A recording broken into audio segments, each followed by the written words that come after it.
let's pick on some things that are hardy for the Northwest. Okay. Oh, here we go. Here's a good one. So if you've got primroses hanging out in your pots, the first thing I'd recommend you do is start taking... Hi, I'm Kendall from Kendall's Greenhouse.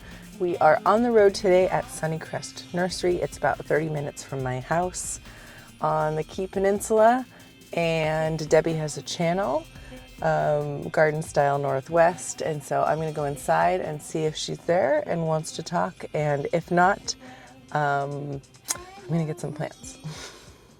Join me. Hi everybody, I'm here with Debbie from Garden Style Northwest and Sunnycrest Nursery. So we're hoping the audio is going to work today. I'm trying our little mics, but I just asked her a question. I figured maybe we could share the answer with you. What should I do with my primroses? Because I bought some expensive, beautiful double ones this year. Oh, yes. And those are everywhere, and they smell so good. And they're actually a little hardier oh, that's than good. your regular everyday primrose. Yeah, Yeah. that's good. Well, so I don't know what to do with them now because they're kind of like front and center in my containers because they were so pretty. Well, sure. So I'm going to turn the camera around because my arm's going to get tired. And let's see what she has to say about that. Hi, everybody.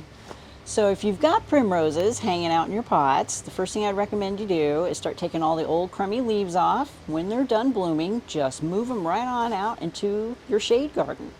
And next year, you'll be surprised. They might bloom again for you this coming fall once the weather cools off, but by next spring, they will for sure come back for you. So you're not sure what to do with them, just move them into the shade and they'll be happy campers. Do you think they'll be happy in little pots, or do you think you should put them in the ground? In the ground. In the ground. Definitely. Okay. I got to find some places out of the way. Yeah, so just treat them like a shade perennial. Okay. That's awesome. Is there anything else you want to show us that's like maybe something new that came in, or a favorite thing that's blooming right now, or? Oh my gosh, I there's know. so much blooming right now. So much gorgeous. I know. I'm just looking at all the color right here. Fluffed out. Yes. Well, let's pick on some things that are hardy for the Northwest. Okay, that makes sense. Want to take a trip outside.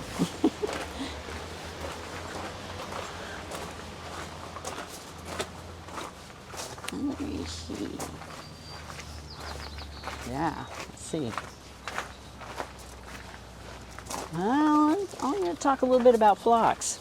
Oh, I need some phlox. That's a great choice. So this has quickly become one of my favorite perennials. And they come in all different heights and colors. They're extremely hardy, and they love to naturalize, kind of spread once you get them in the ground. And they just make a fantastic drift of perennial plants. So for instance, I have this one, which is called Coral Cream. Love it. And it doesn't get quite as tall as the other ones, which is why I like it so much. This is only about 2 feet tall. And this thing is hardy down to zone 4. Yeah. It's just a beautiful coral color, and I find it blends really well with any of the other colors that phlox is available in. Some of these, like the Blue Paradise, for instance, this will get about 30 inches tall, almost 3 feet tall. So you can have different heights in there of the same plant, and these things are non-stop bloomers. They just bloom from the time you put them in the ground until the first frost. Just keep them deadheaded, and they just keep coming back with more and more and more. So this is a workhorse perennial. Attracts bees, hummingbirds, absolutely love it.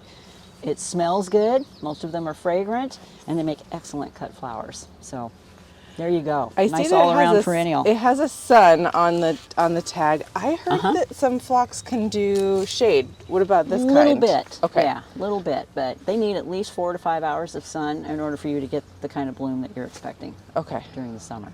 That's Yeah. great. Sometimes it's hard to tell. Like a lot of YouTube videos I watch are in California, and then they'll put stuff in shade because their sun is so intense. It's so intense, but we're lucky up here. We're not as intense, so we have to remember to move things out of the shade and put them in the sun. Yeah. I cleared out all the grass in my curb strip and planted in it because that's like my only full sun in my yard. Right. That's great. I'm definitely going to pick some of those. Yes, got to get some of these for sure.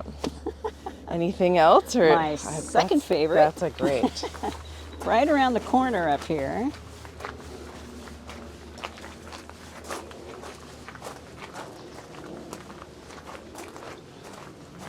Of course, none of these are blooming yet, but I've got 2 different kinds here. And this is mullein or verbasum. And we have gold nugget, and we just got in sugar plum, which I absolutely love. This is a real pretty, like, purple type of color. And these are an early spring bloomer, hardy down to zone 5, of course, full sun. They get about 24 inches tall. And it's a very sturdy flower spike. So if you live in a real windy area or down by the water, this is a really good perennial to go with because they're not just going to flop over with all their blooms.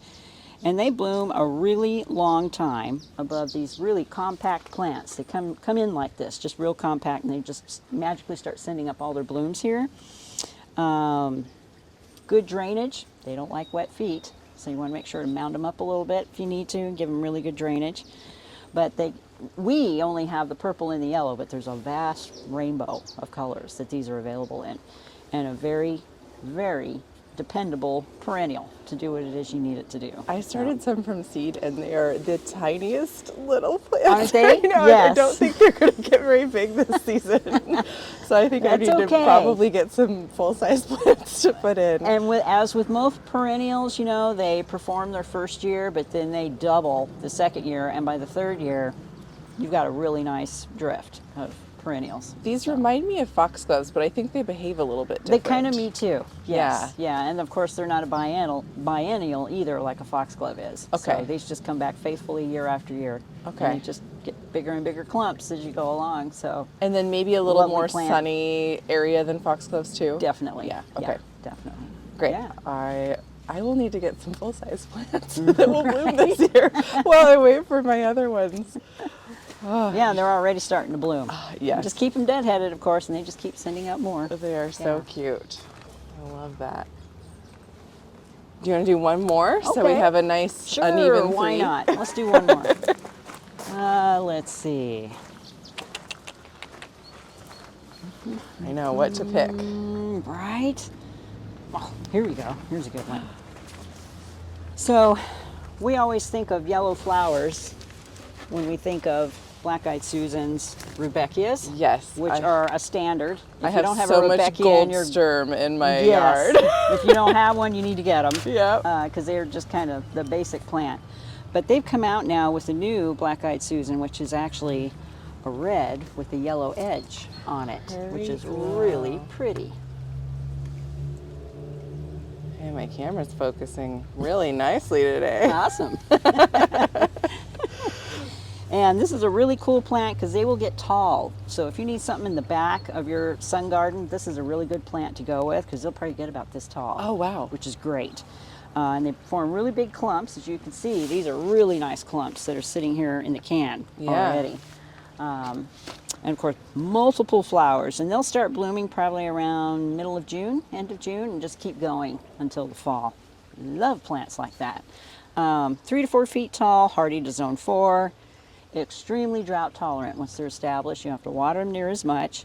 And of course, long blooming. So what else can you say about rubeckias? That's great. But it's just a nice new color to have in. Yeah, I think I've seen that in maybe more annual rudbeckias, but not in the perennial. This is a hardy perennial rudbeckia. And they're deer resistant, so that helps too. I have to consider that for my curb strip. The rest of my yard is fenced. I've already put a couple of them in. Did you? My garden. I need more height in the back. Yeah. I can never seem to find tall enough flowers. Oh. Yeah, and that's just a start for this time of the year. I know. I can't. I'm actually shocked how much is blooming. I've been good and haven't been in that many garden centers yet. Mm-hmm. Right? Yeah. And practicing a little self-control. It's really bad because I want everything. Right, I know. I want So. one of everything. You should try owning a nursery. Good grief. It's Yes. ridiculous. I think that's probably how it escalates, right? You start with your own backyard, and I've got a greenhouse. You want to have one of everything, because I'm a plant hoarder anyway. Yeah. Self-proclaimed. Because I just like to experiment and try out new things constantly. So. Well, this is the time of year all my pots are sitting outside and need to go in the ground, and I don't want to put them in the ground. Mm-hmm. And so my rule is I have to, before I bring more stuff in, I have to put I have the same rule. I have to clean out what I've already got. Mm-hmm. Yeah, but there's always a collection happening on my front porch constantly, waiting to go out into the garden. Oh, so I bet. You're not alone. Oh. Thank you so much, Debbie. Oh, you're welcome. For taking so much time. My mom's name is Debbie. It's a favorite name. Oh, well, there's a coincidence. I can always remember your name. Right. It's so nice to meet you. Hopefully we can do something again, a collab Absolutely. maybe. Yeah, I'd love to come out and see your garden and talk about it. That would be wouldn't so that be awesome? great. Yes. Thank you so much. You're welcome. Thanks for joining me at Sunnycrest Nursery. This has been an amazing visit getting to know Debbie. I can't wait for many more visits to come. See you soon. Bye.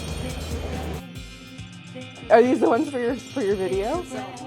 Yeah. Hang out with me. Find yourself in Kendall's greenhouse.